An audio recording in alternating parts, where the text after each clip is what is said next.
Nagulat ang prinsipe. May buntot ng daga ang madrasta. Papa, tingnan mo, may buntot siya. Tumahimik ka, tingnan mo, nakatulog na siya. Dahil nalaman ang sekreto, hindi papalayain ng babae ang prinsipe. Hinaypan niya ito, napapikit ang bata, biglang, naging kahoy ang katawan, at naging laruan, sinipa sa bintana. Simula noon, naghari ang mga daga sa kaharian. Di alam gaano katagal, napadpad ang prinsipe sa isang mayaman. Pero masama ang lalaking ito, laging nambubuli ng mga mahihirap. Target niya si Mary, may utang ang ama ni Mary sa kanya. Alam niya na hindi makabayad ang pamilya ni Mary. Hiniling niya na si Mary na lang ang ipambayad. Binigay sa kanya ang laruan. Malungkot si Mary na umuwi. Tinapon niya ang puppet. Nadismaya siya. Napatingin sa larawan ng pamilya. Sobrang saya nung nandoon pa ang ama. Kaya nag-wish siya sa labas. Sana makabalik sa pagkabata. Maraming kaibigan sa paligid. Walang pakialam. Hindi niya inaasahan. Natupad ang kanyang hiling. Isang shooting star ang dumaan. Nagbago din ang katawan ni Mary.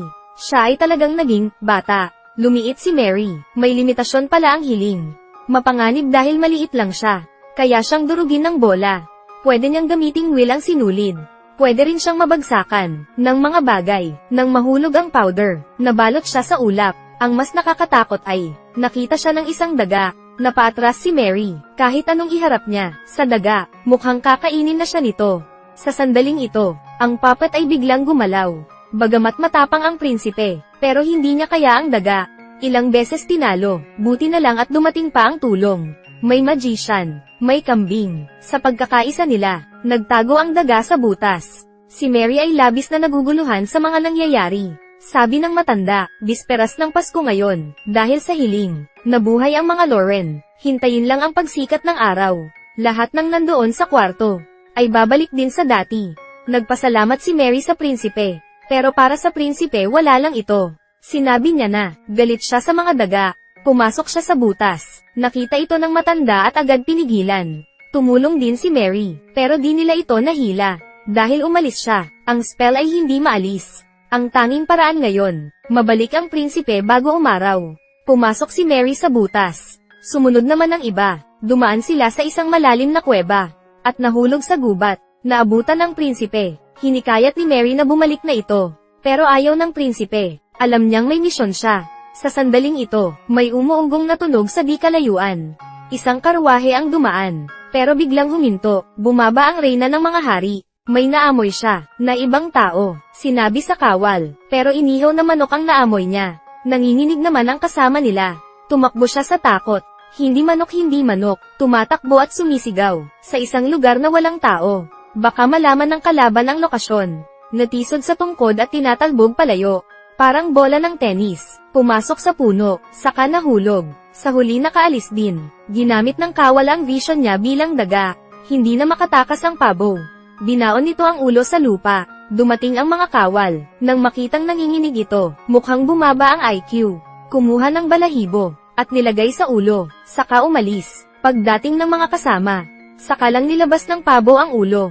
Pagdating ng prinsipe dito, parang pamilyar ang lugar. Dumaan siya sa isang talon. Nakita ang kastilyo. Agad naalala na siya ay isang prinsipe. Naalala na siya ay ginawang puppet ng madrasta. Kontrolado nila ang ama. Gusto niyang iligtas ang ama. At paalisin ang reyna. Alam ni Mary na nakapagdesisyon na siya.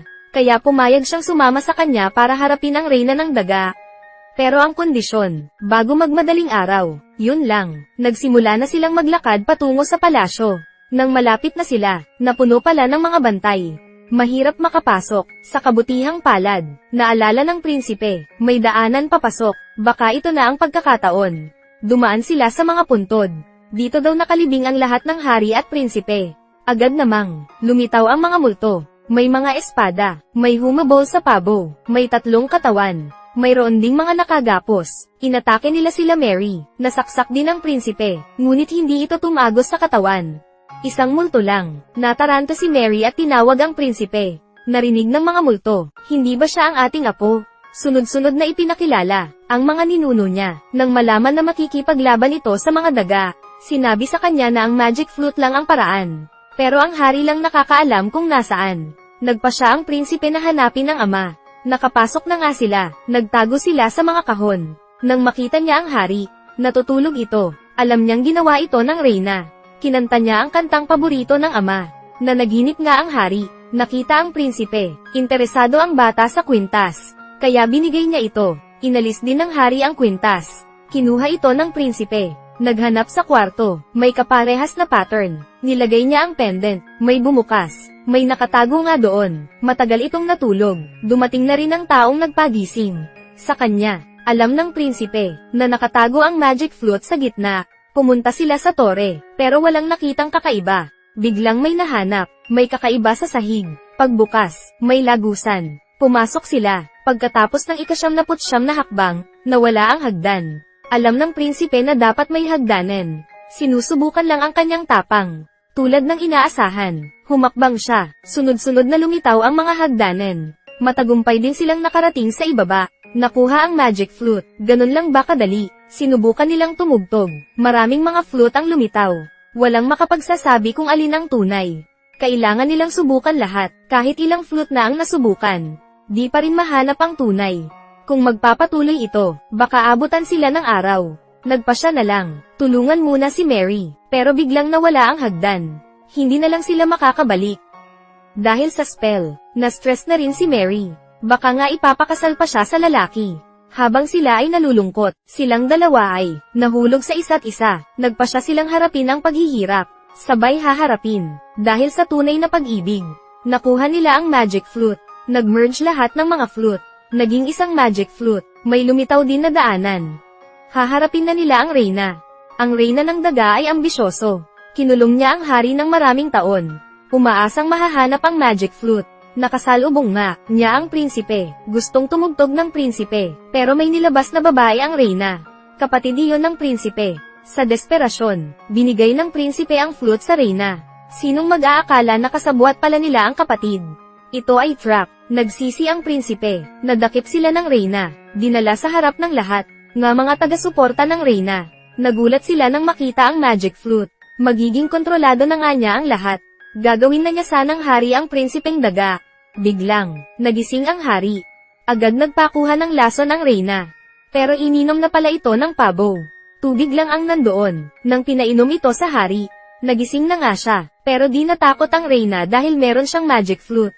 Mas naging mayabang, dahil ang magic flute ay, pag pinatugtog ng tao, ang reyna ay magiging daga. Pero pag ang reyna ang iihip, ang mga tao, ay magiging puppet. Sa oras na ito, dumating ang pabo. Inagaw ang flute. Natigilan ang reyna ng daga. Ang magic flute ay itinapon sa hangin. Tumalon ang kambing. At nakuha ito. Sumabit pa sa ilaw. Nahulog ang flute. Dahil magaling si Mary sa ballet. Tinapakan niya ang prinsipe ng daga. Saka tumalon at inabot ang flute. Pinalilito ng reyna si Mary. Si Mary ay isang tagalabas. Ipinaubaya niya ang desisyon sa hari. Hinaypan ng hari ang magic flute nang walang pag-aalinlangan. Bumalik ang mga kalaban sa pagiging daga. Maging ang reyna, hindi rin nakaligtas. Karma nila ito. Nang matapos ang lahat, umaga na. Sumisinag na ang araw. Alam ng prinsipe na hindi pa niya tinulungan si Mary. Tumakbo sila sa isa't isa. Ngunit nahuli, nawala si Maria sa mga bisig ng prinsipe. Sumikat ang araw sa mukha ni Mary.